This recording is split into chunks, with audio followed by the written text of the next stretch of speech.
When it comes to the age of the earth, the Bible, of course, is very clear. God himself wrote in tablets of stone in Exodus 20:11, "For in 6 days the Lord made the heavens, the earth, the sea, and all that is in them. On the seventh day he rested." And so the Bible clearly teaches a 6 literal day creation about 6,000 years ago.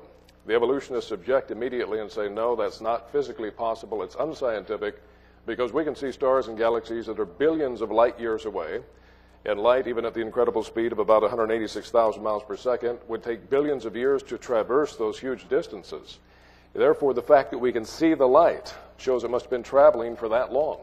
And if it traveled that long, the universe is billions of years old, not thousands of years old. And the earth must have been here for billions of years.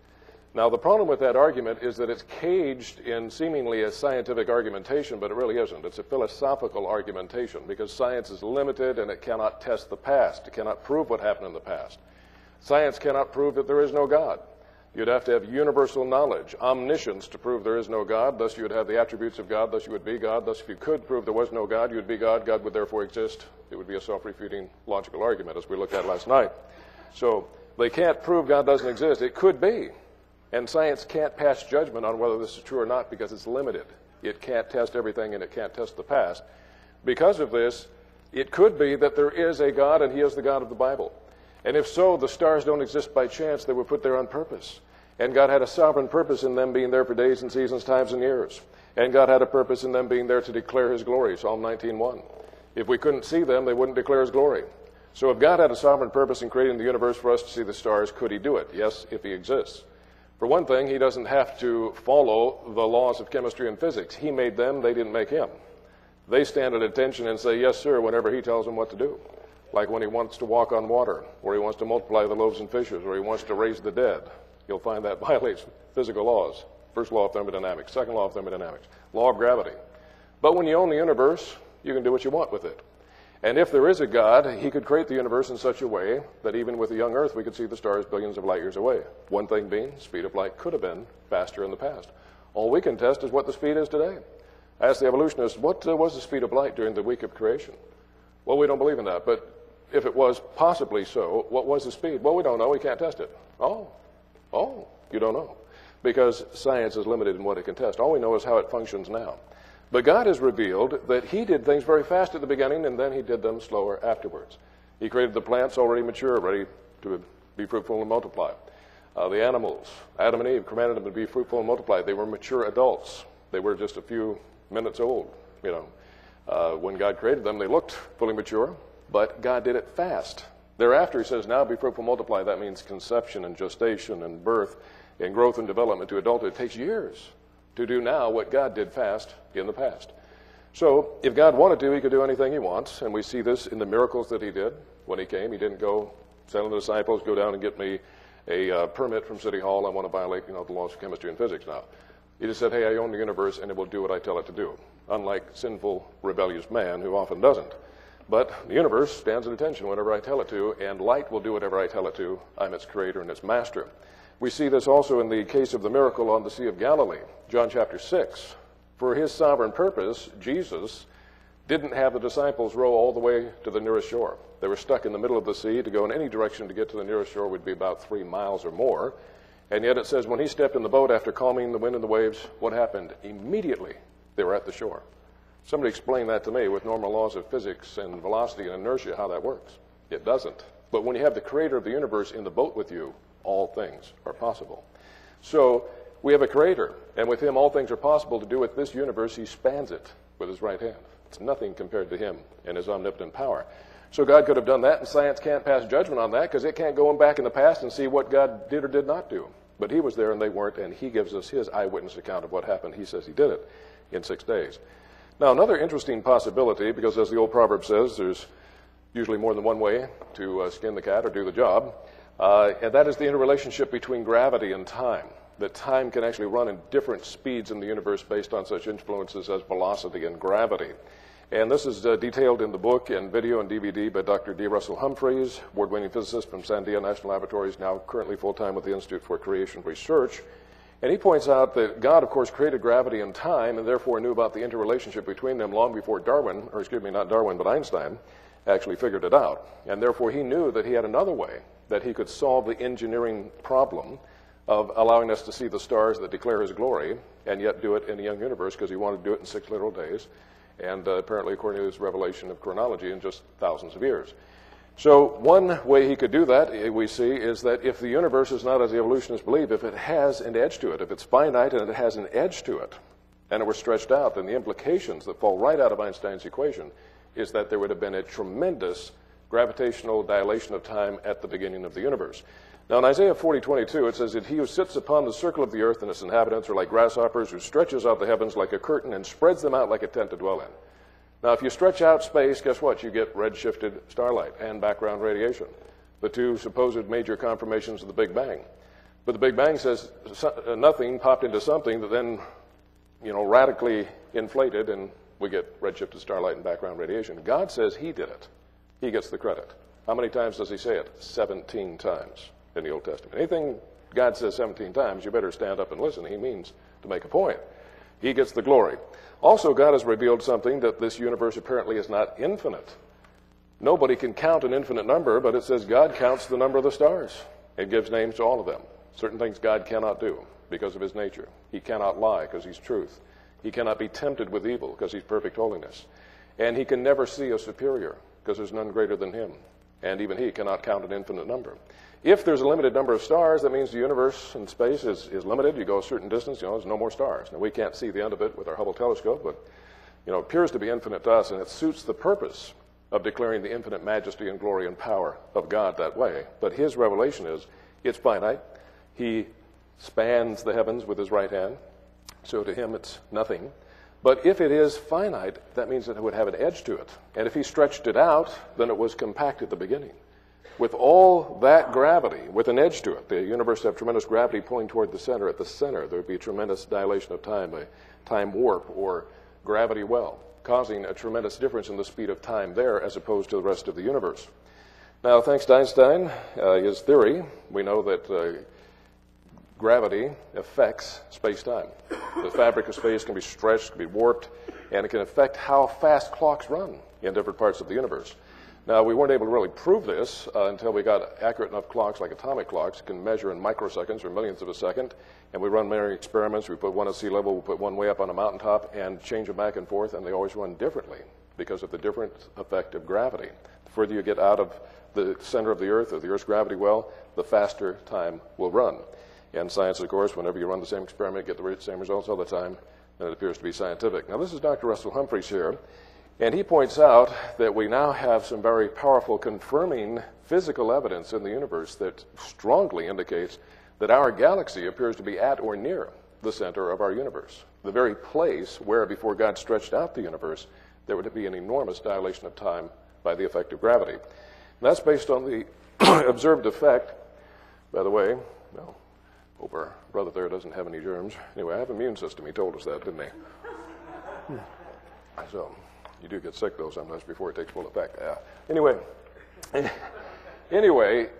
the quantized redshifts seem to indicate the galaxies fall in distinct quanta or groupings, kind of like rungs on a ladder, almost equidistant, going out. Now, this is two-dimensional here, like concentric circles. Three-dimensionally, it's like concentric shells going further and further out. And guess what galaxy appears to be at or very near the center of this? The Milky Way, our home galaxy. Now, even if we take our galaxy, and get back here where I can get that. Sometimes this goes too far. If we just take our galaxy 2 million light years off-center in any direction three-dimensionally, it changes the angle, not that much, but enough to make a difference where we would not physically be capable of observing the quantized effect in any direction we look three-dimensionally. It only works physically and optically if we're at or very near the center. Now, 2 million light years sounds like a lot, but the universe is so big that's nothing compared to the scale of the known observed universe. So on this computer simulation, we see what we actually observe. Because of our unique position, we do physically observe this distinct peaking or quantization of the redshifts of the galaxies. And if it was just 2 million light years off-center, we get this more blurring effect without the distinct peaking and quantization. Even the evolutionists are finally owning up to this. Of course, they knew about it for a long time, but they didn't know what to make of it, didn't like it, doesn't fit well with their Big Bang. Finally, in Nature magazine, recently they said, well, we got to do something with this. Maybe shock waves produce this circular concentric shells of galaxies, this quantized effect.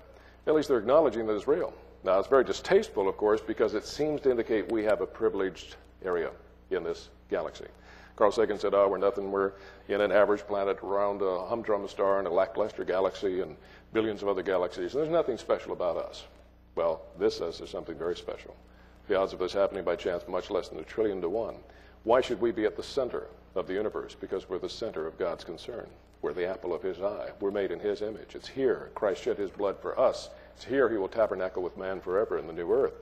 This is the most important place in the universe according to God's word. Wouldn't it make sense that we should be at the center?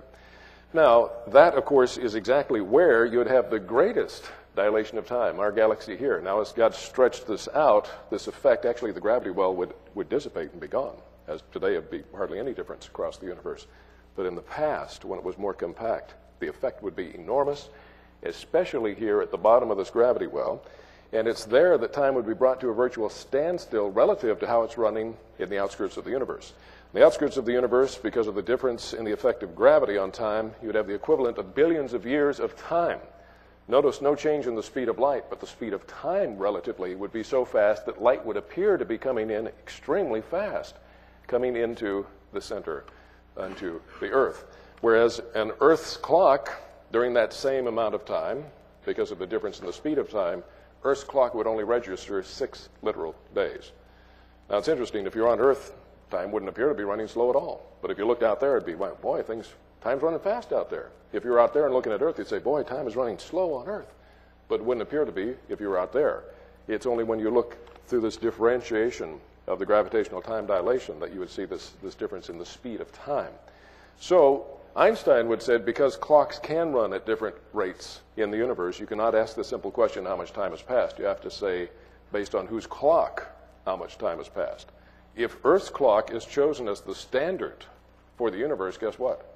Exodus 20:11 is literally scientifically correct. Even Einstein would say so. If you choose Earth's clock as the standard, then in 6 days, God created the heavens, the earth, the sea, everything that in them is, according to Earth's clock. That's all the time that passed. And indeed, it appears, according to the Bible revelation, that the earth is the standard because time was first defined in terms of the earth. The light he called day, the dark night, and there was evening and morning, day one, where? On Earth, the only thing that existed at the time. Sun, moon, and the stars weren't created till day 4. So, did God do it this way? I don't know. He certainly could have. He certainly knew about it before Einstein did. Did he use a different speed of light? We don't know. He certainly could have if he exists. Maybe he did it some other way we haven't figured out yet because we're such pea brains compared to God. But the point is, if he exists, he could have done it this way, other ways, we don't know. But his word says he did do it. And we certainly know ways that such a God could do it. And there's certainly no contradiction here, if God exists, that he would be able to do this if he wanted to. Now, some predictions we might get from this. In our local area, our galaxy and nearby areas of space, and Magellanic clouds and such, we ought to be able to see that things would appear to be young, not the 10 billion years old that they're purported to be. One of the problems we've known about for over half a century is the winding up dilemma, which is the title the evolutionists give it, and that is the fact that we have a differential rotation speed in spiral-armed galaxies. Slow rotation on the outskirts, fast rotation in the inner part. Physical forces, differential and rotational speed, should rip these spiral arms apart, make it wind up kind of like a watch spring, and within no more than a few 100 million years, you wouldn't have spiral-armed galaxies. You'd just have a blurred disk. And yet our Milky Way galaxy and other nearby galaxies have these beautiful spiral arms. The Whirlpool galaxy has such delicate spiral arms, no current theory can explain how it could have maintained itself for 10 billion years. But we have a tool in science called Occam's razor. Proposed by William of Occam, he basically said for any phenomenon, the most simple explanation is most likely the correct one. When you have a big, obtuse theory with all kinds of subsidiary hypotheses and theories to make it fit, it probably isn't correct. The simplest one is most likely the correct one. The simplest explanation, we would say, is God's word is correct. Our galaxy isn't 10 billion years old, not anywhere near that old, and we don't have to worry about cold, dark matter and all these voodoo science to try to explain it with stuff that we can't see, test, or measure, but what's got to be there to make our pet theory work. We can just say the simplest explanation, it's young. There hasn't been time for the spiral arms to disappear. Now, in our own solar system, we have an indication of youth based on the Poynting-Robertson effect, named after a couple of physicists, Poynting and Robertson, amazingly enough. And it is based on the fact that we have an influence of the solar radiation and solar wind affecting micrometeoric material in the solar system, which is believed to be primordial, or there from the origin of the solar system 4.6 billion years ago. Now, on the small particles, it actually pushes on them and accelerates them, eventually increasing their velocity to a few tens of thousands of miles per hour, and would effectively push them out of the solar system in a much smaller time scale than what they're supposed to have existed. On the larger particles, it exerts a drag effect on their orbital speed, causing them to slow down. They cannot maintain orbit, and so they actually spiral into the sun and get burned up. These two factors are so efficient, it's calculated it should have removed all the micrometeoric material up to meteoroids diameter of 2 inches, all the way out to the orbit of the planet Jupiter within just 2 billion years. Now, if the solar system has been here for 4.6 billion years, why is all that micrometeoric material still there, especially the fine material, which is up closer to the sun, which should have been blown away in just thousands of years? That's a strong argument that not only our solar system, but our Milky Way galaxy, other galaxies which we can observe, have a lot of dust in them. And this solar wind effect of all the combined stars in the galaxies should have blown it well out of the galaxies in a much shorter time space than their alleged age, according to evolution. But the dust is there, and it's a dusty problem for them. Okay, now, exploding stars point to a young universe. Exploding stars called supernova are interesting in that they produce SNRs, which are called supernova remnants. This is a remnant of radially expanding gas and debris resulting from this explosion. And when we take the average speed of expansion, we can determine based on that speed how long it would take to reach certain expansion diameters. And this thing's always wanting to go further than I want it to go, so we'll bring it back there. For example, in 300 years, at the average rate of expansion, we'd expect a supernova remnant cloud to be about 23 light years in diameter at 120,000 years, 350 light years, and up to 6 million years, 1,500 light years in diameter. Now, with our current instruments, we don't feel we could actually detect them by any means greater than about 6 million years of expansion. It gets so dilute it just wouldn't be detectable. But we should be able to up to 6 million years of expansion. So, in our parts of our galaxy that we can see, now some of it's obscured with gas and dust, and we can't see everything in our galaxy, or it'd be a lot brighter at night, but the parts that we can see, we can estimate how many of these we should have seen and how big they ought to be. Well, we ought to see some that are 6 million years old, but based on their expansion diameter, 5 million, 4 million, 3 million, 2 million, 600,000, 400,000, 300,000, a few tens of thousands, right on down to ones we have seen within historical times and been recorded. We should see this whole spectrum. We don't. Keith Davies, a creationist astronomer, a few years ago, he said he was absolutely fascinated with supernova remnants, began to study it. He looked up all the data published internationally on supernova remnants. He said he was absolutely astounded to find a huge skeleton in the evolutionist closet, something they don't like to talk about much at all, and probably wouldn't talk about at all except if we brought it up, and that's the fact that we don't have any large supernova remnants. This is supposed to have been going on at an average of about 4 per century that we have observed. They claim it's been going on for millions of years. There should be millions of years worth of remnants, and there should be a lot of them that are large. Instead, Keith Davies said, in our local vicinity, in our galaxy, in local space, it appears none of them are bigger than about 7,000 years worth of expansion. You got to ask why. Occam's razor would say the galaxy, nearby area, is too young. It can't have gone on for very long. Now, another way to look at this also is the number that we should see. If they happen on average of 4 per century, that's been going on for millions of years, how many would we detect? Well, in the portion of our galaxy that we can see, we would estimate about 7,291 in 1 million years.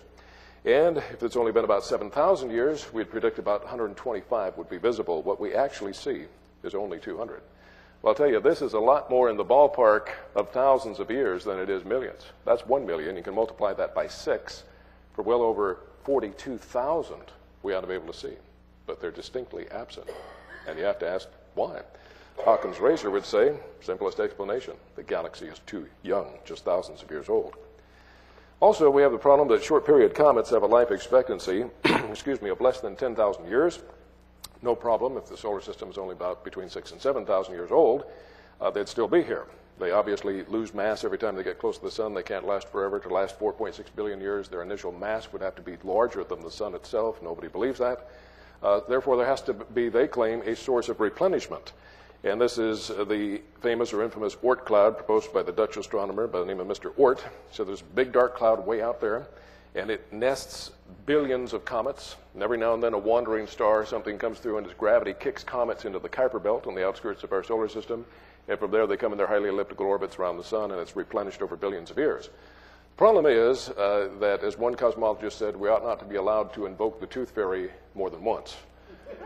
He said, we invoked it once already when we got the whole universe out of nothing, and here we're invoking a cold, dark cloud that we cannot detect by any means at all, as the means of saving the bacon of our pet theory and explaining why comets are still here. But it's gotten even worse, even on a theoretical aspect. If we had these billions of comets out there, recently they've published evidence that these would be bumping into each other and annihilating one another, and this would eliminate their numbers so rapidly that they could not have lasted at all the billions of years required. Furthermore, analysis of the Kuiper Belt shows it only has about 7 or 8% of the cometary material they once thought it had. It doesn't appear to have enough either.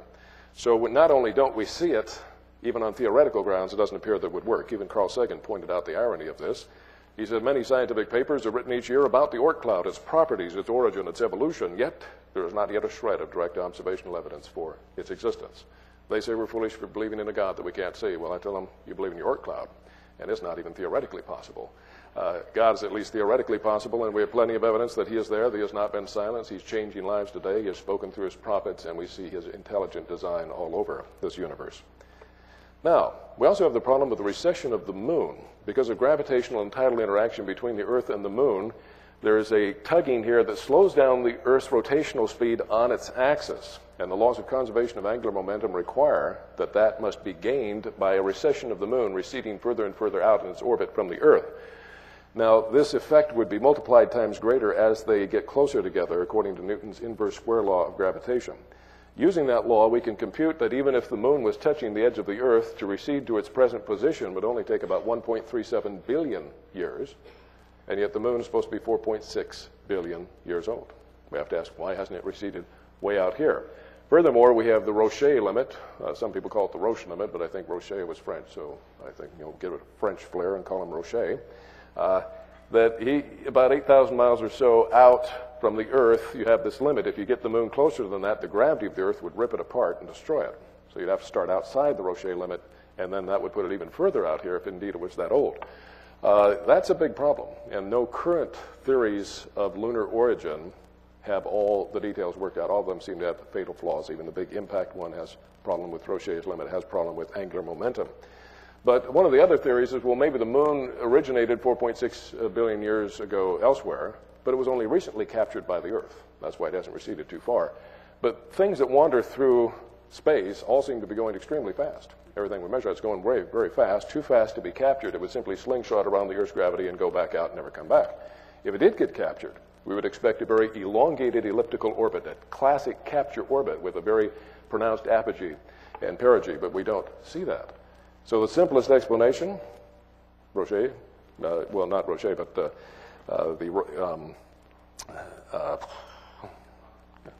thank you, Occam, good old Occam's razor, would be that the moon is young.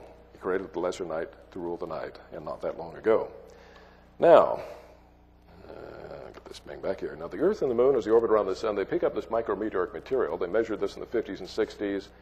When they're wanting to put men on the moon, they said, well, on the moon, well, it's not eroded into an ocean or something. It ought to be there. It's tightly compacted, about 60 feet deep in billions of years, loosely compacted, about 180 feet deep. When Neil Armstrong landed on the moon, however, he said he could scrape with his boot through the dust onto solid rock, so it wasn't very deep. Now, you don't have to be a rocket scientist to figure out if there's very little, then there was not much time based on this argument, or if there's a lot, there was a lot of time. So the moon appears to be young, not very much accumulation of meteoric dust. But the evolutionists didn't like that. They kept looking at that and said, well, every time this has been measured, it's been different, sometimes extremely different by a factor of 1,000. And that could be, that as the moon is orbiting around the Earth and going around the sun, it encounters belts or waves or fluctuations of this dust, in which case you get a lot of waves during billions of years. You still should have a lot. But to really prove that scientifically, you'd probably have to have decades, if not centuries, of constant monitoring to prove that this is a definite ongoing pattern. We don't have time to do that. So I just say, don't bother with this. We have plenty of other evidences of youth. We don't need to beat this one if they want to dispute it because of the discrepancies. But there are other problems regarding dust that they don't really have a very good answer for. One of them being the moon, having no atmosphere and no ozone, is subject to the full-strength impingement of cosmic and solar radiation, which can break down even hard basalt-type rocks, such as we find in the maria of the moon, or the seas of the moon, at a rate of about 4 to 10 thousandths of an inch per year, which doesn't sound like much. But in about 1 year, you'd get about 33 feet of radiation erosion. Boulders this size would be reduced to a pile of dust by this erosion in much less than 1 million years. And of course, a billion years differs by a factor of 1,000, 3 orders of magnitude. So instead of 33 feet, it'd be 33,000 feet. That means, you'd expect that mountains with this dust being produced here would slough off by gravitation. When it gets shook by asteroid impacts, it would shake, all that dust would shake off and slough off to the base of mountain ranges and craters. We had to at least see some of that, if indeed this has been going on for billions of years. Yet they found no significant amount of that radiation erosion dust. One scientist had a sense of humor about this. He said, what are we to make of the lack of radiation erosion dust on the moon? Could it be perhaps that the Martian mining company is sneaking secretly to the dark side of the moon? And they're sweeping up all this dust, and they're carting it off to Mars. And maybe we'll find it on Mars when we land there, because we sure don't find it on the moon. Well, I've got a simpler explanation. Occam's razor would say the moon has hardly any evidence of this erosion because it hasn't been there long enough. Also, we find that rocks actually flow under the constant force of gravity. They have a viscosity index, a rate of flow index, and of course it's much slower than water, much slower than molasses in January, but it does flow. And when we take that known index for the type of rocks we have on the moon, such as basalt in the Maria and a type of unusual type of feldspar in the highlands, we find that we ought not to have mountains and big craters on the moon if they're billions of years old. In fact, even if it's just a fraction of the known flow rate, we wouldn't see this. Some of the craters have very sharp edges to them that we should have seen some physical slumping of that observationally within just 100,000 years or so. And we don't even see that. It would seem to indicate that the moon's craters are just thousands of years old, evidence of a major catastrophe passing through our solar system just thousands of years ago. And of course, the Bible tells us on the same day all the fountains of the great deep were broken open, windows of heaven were open, something broke up the crust of the earth. With the unique geology of the earth, of course, plate tectonics and things like that, and the erosion of the flood, you wouldn't expect to have this evidence left on the earth, but on the moon and the other planets in the solar system, you would expect it. Indeed, we see it. Now, on the earth, we have a problem, though. If we have meteorites coming in for billions of years, there ought to be a lot of meteorites. We have the famous meteorite crater there in Arizona. They estimate from studies on the Antarctic continent that the continents receive about 18,000 meteorites per year. You multiply that by billions of years, you're getting multiple trillions of fossil meteorites that should be in the sedimentary rock layers if indeed it took millions, even billions of years for this to build up. We have fossils in there they claim are billions of years old. Where are the fossil meteorites that should have fallen in by the trillions? Meteorites are pretty expensive, and it's supply and demand. If there's trillions of them all over, they wouldn't be worth much more than any other rock, but they're rather rare, and they ought not to be if the crust of the earth is as old as they claim. Now, what about ancient stalactites? Do they really exist? Well, the old formula taught in the university was it supposedly took 100,000 years to get 1 cubic inch of flowstone formation. Using that, they calculated Carlsbad was something like 260 million years old because of the size of its huge stalactites and stalagmites and columns.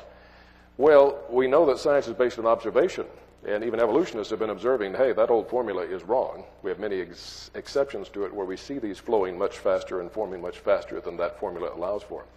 For example, here we have them growing under an old bridge. It takes 100,000 years to get 1 cubic inch. This bridge might be a few tens of thousands of years old. I don't think it's quite that old.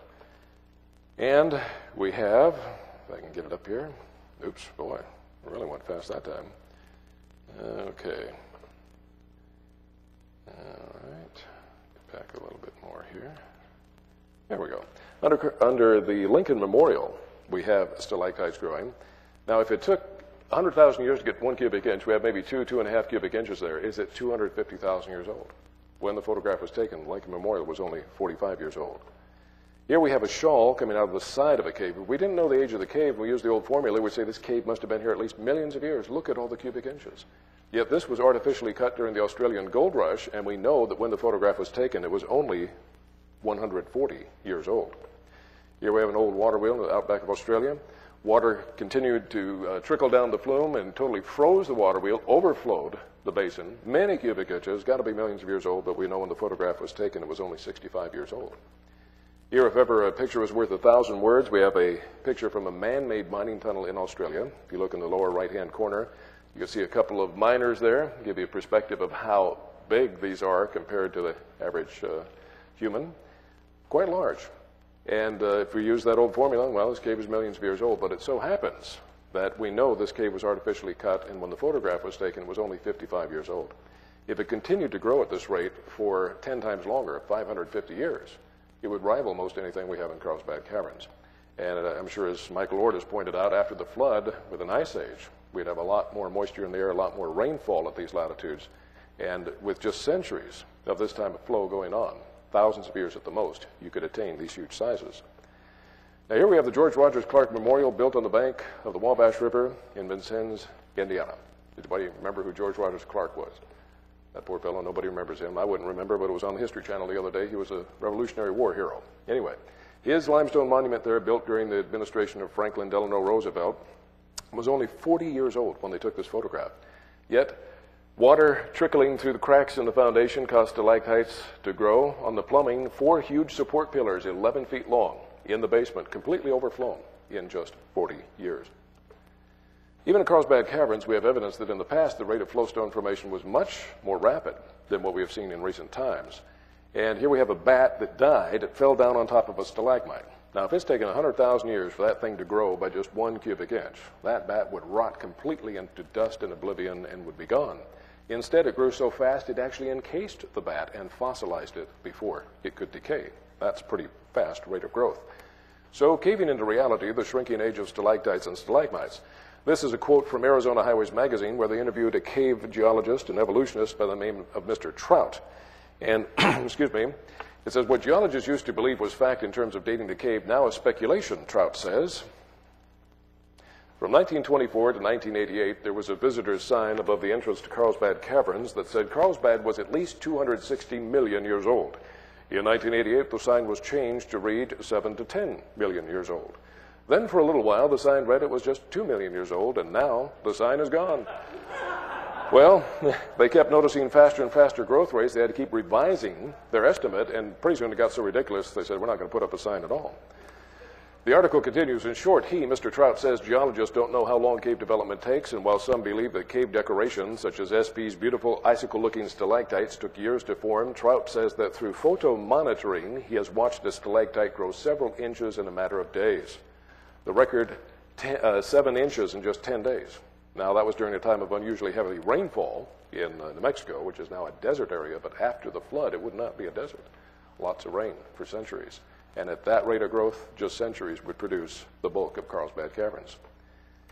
Now, I can get the right picture up here. The Lost Squadron. This was a squadron of P-38 Lightnings and 2 B-17 Flying Fortresses trying to ferry from Goose Bay in North America to Greenland, to Iceland, and then to Great Britain for the air war in Europe. They did make it to their base here. Trying to get to Iceland, they told them, our base is closed. We have terrible storms. You can't land here. They tried to go back. They ditched on the glacier when they ran out of fuel trying to make it back to the original base. They radioed for help and were picked up by dog sled, and they abandoned the aircraft. Too much of a logistical nightmare to salvage them in the middle of World War II. So nearly 50 years later, people had raised money and thought, boy, these planes are worth millions of dollars. We'll salvage them and we'll be millionaires. And of course, these little layers we have in the ice, as the evolutionists have interpreted them as, annual layers, they said, well, there wouldn't be that many. 48 layers in 48 years wouldn't be enough to cover these big aircraft. But they found the aircraft were covered after all. In fact, with ground-penetrating radar or ground-penetrating sonar, I'm not sure what they used, they triangulated and did locate the Lost Squadron, but it was only under more than 250 feet of ice in just 48 years with hundreds of these layers. See, we have the Gulf Stream running up near Greenland. That means warm water with evaporation that comes over and precipitates out as tremendous snowfall. You'd have that effect multiplied, magnified during the Ice Age, where you'd have a lot of warm water and a lot of evaporation, and the bulk of these glaciers formed then, especially in Antarctica, where Antarctica is pretty much a desert area today, but back at that time it would be getting a lot of these layers from these storms. The actual final calibration was 268 feet of ice. They actually pulled out one of these P-38s. It's now in flying condition, flying at air shows. They named it Glacier Girl. Well, if we get hundreds of these layers of ice in just 48 years, then it doesn't take hundreds of thousands of years, as they have interpreted, to get those layers. It could well be done, especially with the Ice Age, within the biblical time framework. Creating opals in months, not millions of years. Well, a scientist in Australia, creationist, said, hey, you know what they taught me, that it takes millions of years, must not be true. God knows better. He said he did it in thousands of years. So it must be more a matter of chemistry and the right chemical catalyst making this work. So he kept dabbling in the opal fields until he figured out how to make it work. He knows the secret, and he can now grow genuine gem quality opals in a glass jar in a matter of months. They're so perfect, they're indistinguishable from natural opals even under electron microscope. You can detect no difference. There is no difference. They are genuine. But it only takes months. just because of the right chemistry. And this shows how he thought outside of the box. He didn't let old earth dogma tell him how to run experiments. This could have been done centuries ago. The chemistry really isn't that difficult, but nobody thought of doing it because within the last 2 centuries, everybody's been telling us everything's millions of years old, everything takes millions of years. So this shows how old earth dogma stifled the advancement of scientific knowledge and showed us that, hey, nobody ran the experiment because they thought it wasn't worth trying. Well, also, we find that we can get diamonds in hours, not millions of years. A few years ago, I saw on the Learning Channel, 1-hour documentary, fascinating. The Russians figured out, hey, with heat and pressure on solid blocks of graphite, we can get 2-carat gem-quality diamonds in just a matter of hours. They figured that out after coming out of decades of stifling atheistic communism just by being practical scientists. They said, well, we find diamonds mostly in the necks of old volcanoes where the carbon would have been subjected to great heat and pressure. Maybe heat and pressure is more important than time. So they ran the experiment. Oh, my goodness, it does happen quickly. It does not take millions of years. Also, we can get instant petrified wood. Well, not exactly instant, but a whole lot faster than we've been told. It takes mainly the absorption of mineral-rich or silica-rich water into the wood that then replaces the cell structure and crystallizes, makes it hard as rock. A scientist in America studied that and said, well, we have many examples of this happening in nature within a few years to a few decades. He said, I wonder if we could speed that up now that we know how it works. And so he's patented a process whereby injection of silica-rich solution under heat and pressure can cause wood to petrify in a matter of days to weeks, fast enough to be a commercial product. If he wants to patent and market that, you could order from him a hardwood floor, and by golly, it would be a hardwood floor. It would be petrified wood, but it wouldn't be millions of years old. It just doesn't take that long. Well, what about fast fossils? According to the Bible, all the fossils form fast. Logically, organics corrupt and break down and decay. If they're not turned to stone or lithified or fossilized rapidly, they don't hang around, they turn to dust. So logically, fossils must have formed rapidly. God's revelation says the bulk of them formed rapidly. And we have plenty of examples of fast fossils.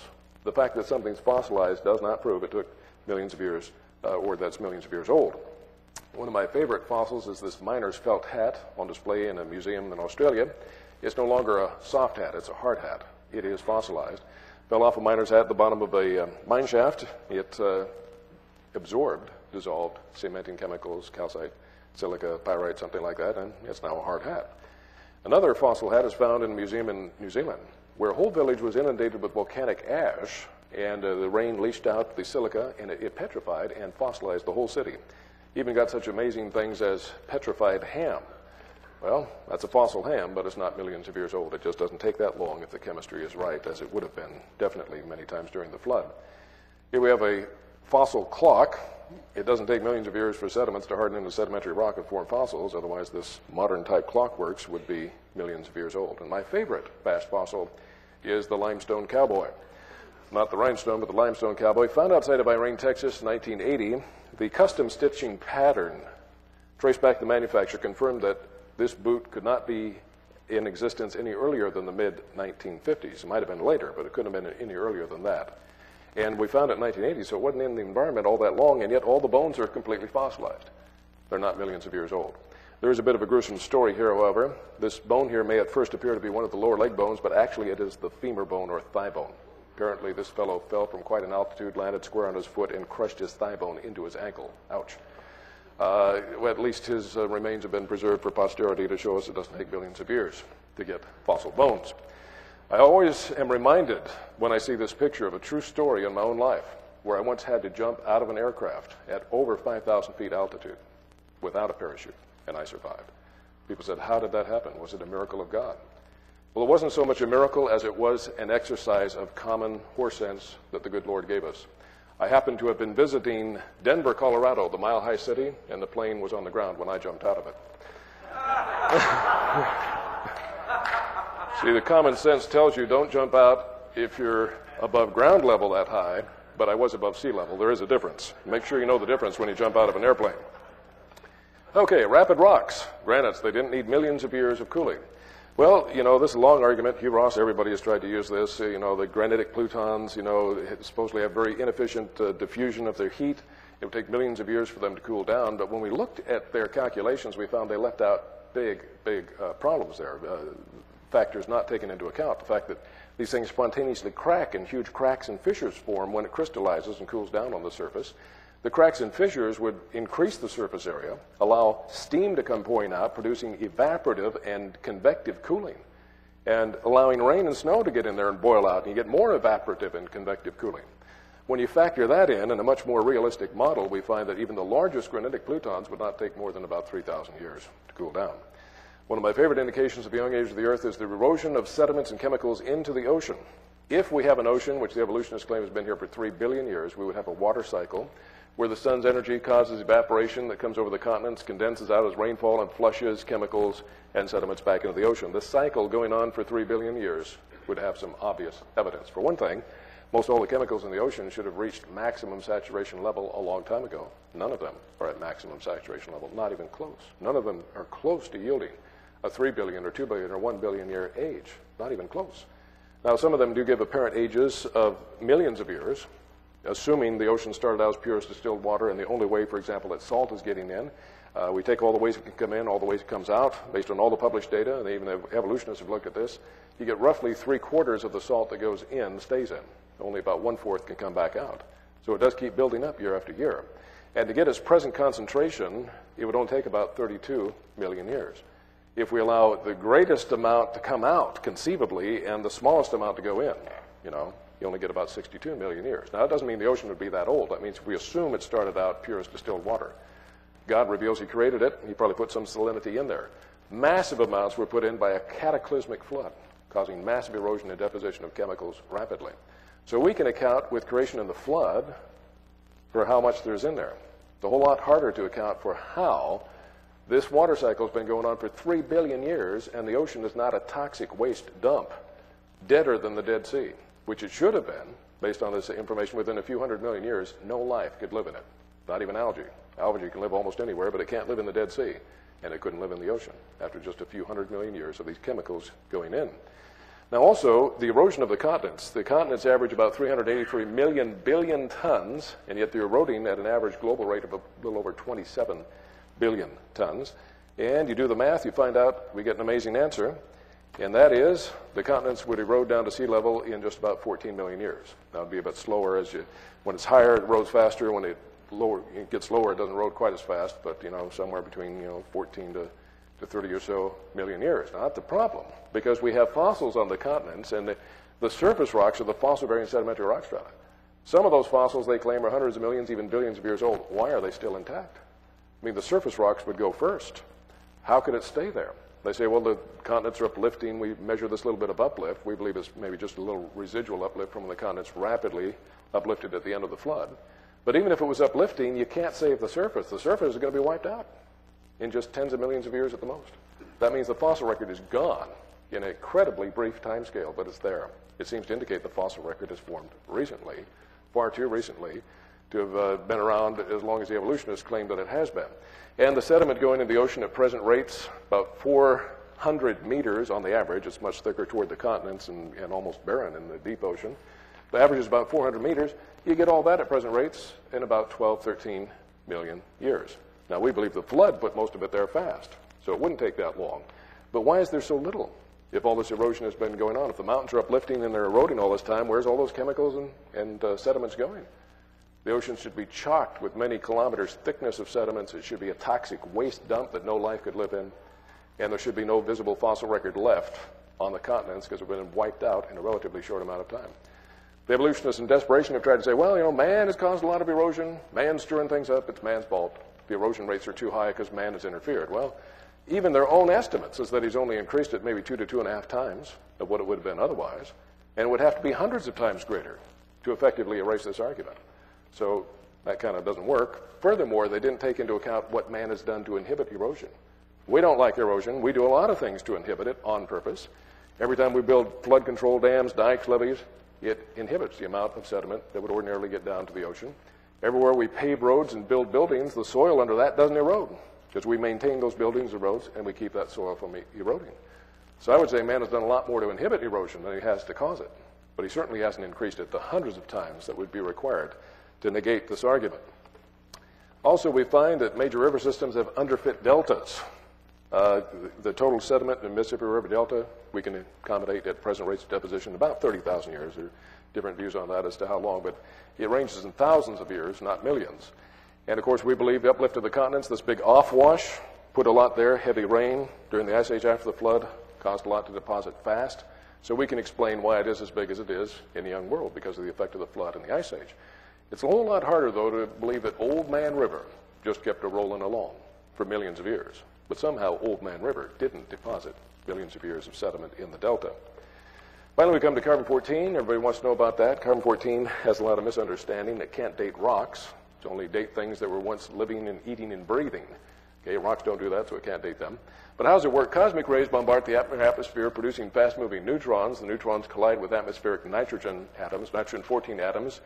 Shearing off a proton, gaining a neutron, we end up with carbon-14, which is radioactive. It tends to decay back into nitrogen-14 with a half-life of about 5,730 years. It's absorbed into plants during photosynthesis. We eat plants. It goes down the food chain, so things that breathe and eat get carbon-14 in them. Now, carbon-14, like ordinary carbon, combines with oxygen to produce carbon dioxide. Vegetation absorbs carbon dioxide during photosynthesis, so it gets into living creatures. Since animals feed on vegetation, it's added to their bodies. The present ratio is about trillion to 1. For every trillion normal carbon-12 atoms in the environment, there's only 1 carbon-14, so it's quite a dilute ratio. However, remember that ratio. That's critical to understanding what's going on here. After death, this ratio will slowly decrease, since while carbon-14 continues to decay, it is not replenished by feeding. The amount of carbon-14 in a dead animal shows how long it has been dead if, and what a big if, one can be sure of the amount of carbon-14 in it when it died. See, if the Bible revelation is true, and I believe it is, then there's good reason to believe that trillion to 1 ratio was drastically different in the not-too-distant past, because the earth is young. There hasn't been all this time for it to build up, and because of the flood, we had a tremendous starting over period after the flood, burying most of the carbon in the environment. You have to start over again. So there would be a big, big difference in this ratio just thousands of years ago. They won't hear of that. They don't believe in creation. They don't believe in the flood. They won't take that into account. Now, if we do take that into account, we can recalibrate the equation and make it fit. The closer we get to the flood, the more it would be off. The closer we get to the present, the more accurate it would be. However, there are other problems. Living mollusk shells, carbon dated at being 2,300 years old. Freshly killed seal, 1,300 years old. Shells from living snails, 27,000 years old. One part of the Bolosovich mammoth, carbon dated at 29,000. The other part, 44,000. You have to wonder what part of this poor creature was so much older than the rest of him. And this is just, there's just problems and anomalies we don't have a complete handle on. However, how do the evolutionists deal with this? These honest evolutionists said, if a carbon-14 date supports our theories, we put it in the main text. If it does not entirely contradict them, we put it in a footnote. And if it's completely out of date, we just drop it. Well, how convenient. Other evolutionist expert in this field, Robert Lee, very frustrated with the use of this to try to date archaeological finds. He said, the troubles of the radiocarbon dating method are undeniably deep and serious. Despite 35 years of technological refinement and better understanding, the underlying assumptions have been strongly challenged, and warnings are out that radiocarbon may soon find itself in a crisis situation. Continuing use of the method depends on a fix-it-as-we-go approach, allowing for contamination here, fractionation there, and calibration whenever possible. It should be no surprise then that fully half of the dates are rejected. The wonder is surely the remaining half come to be accepted. No matter how quote-unquote useful it is, though, the radiocarbon method is still not capable of yielding accurate and reliable results. There are gross discrepancies. The chronology is uneven and relative, and the accepted dates are actually selected dates. So when you can selectively publish, you can make anything look good. But the major point I want to make here is that carbon-14 is a tremendous friend of young Earth creationism. Because if the atmosphere was just 30,000 years old, it would be at equilibrium. It takes 30,000 years to reach equilibrium. It would start over after the flood. It would be right about here, between 4,000 and 5,000 years, which is right where we measure it, that far out of equilibrium. Face value, the atmosphere could not have been here for more than thousands of years. Also, every sample of coal, oil, wood, or bone has been tested for carbon-14 content, even if retrieved from supposedly millions of years old rocks, always contains measurable carbon-14. Its half-life is only 5,730 years. In about 10 half-lives, you have virtually no detectable trace. Nobody said you could detect it after 100,000 years, even counting individual carbon-14 atoms. Yet it's there in very measurable amounts. Why? Because it was buried by the flood just thousands of years ago, and there hasn't been enough time for it to decay into oblivion. Finally, one last point. Well, racemization. We know amino acids shift spontaneously after death from exclusively left-handed to left and right-handed. They should be thoroughly racemized in the fig tree church, supposedly 3 billion years old. We don't find it. Evidence it was laid down by the flood just thousands of years ago. Finally, radioactive decay itself has turned the tables on evolutionists, because now we have a major byproduct of that decay, radiogenic helium, which we can now show is trapped in these deep, hot rocks, where we know from its diffusion rate, from its leakage rate, that it had to have been produced in massive amount about 6,000 years ago, plus or minus 2,000 years, what the data indicates. And the amount that's leaked out is only as much as will leak out in that time. If it was produced over billions of years, it would have leaked out of these rocks, it would be in the atmosphere, and it's not there. Powerful physical evidence all over the crust of the Earth that radioactive decay was rapid in the past. Here again, I don't have time to go into great detail. Population problem. Well, if we had Mr. and Mrs. Homo erectus for 1 million years, we'd have about 10 to the power of 8,600 people on the planet today. That's a lot of people, one with 8,600 zeros. If we had Mr. and Mrs. Noah and his family with just 1/2 of 1% average growth rate, we'd get about 6 to 7 billion in 4,500 years, right where it is. We find also that the recorded history is too short. It only goes back several thousands of years. Why doesn't it go back tens of thousands or hundreds of thousands if man's been around with his big brain for a long time? And the oldest living things only go back several thousands of years. Why not tens of thousands of years? Because the flood caused the earth to start over. Well, if the rocks could talk, they would say something. Jesus said, on the day of the triumphal entry, I tell you, if these were silent, the very stones would cry out. And if he could give stones a voice to speak, like he did with Balaam's donkey, what a tale they would say. Hey, we're not millions of years old. We'd been eroded in the sea a long time ago. We're full of unracemized amino acids from the flood. We're full of fossils that still have intact DNA and protein that disappears in just tens of thousands of years. We have radiogenic helium in us that would have leaked out a long time ago. And we would have the bones of trillions of dead people if man had been here for just 1 million years. We're young. The Word of God is true. Listen to him. Let God be true. And let every man be a liar. Well, thank you very much. I appreciate your patience, but I've run out of time.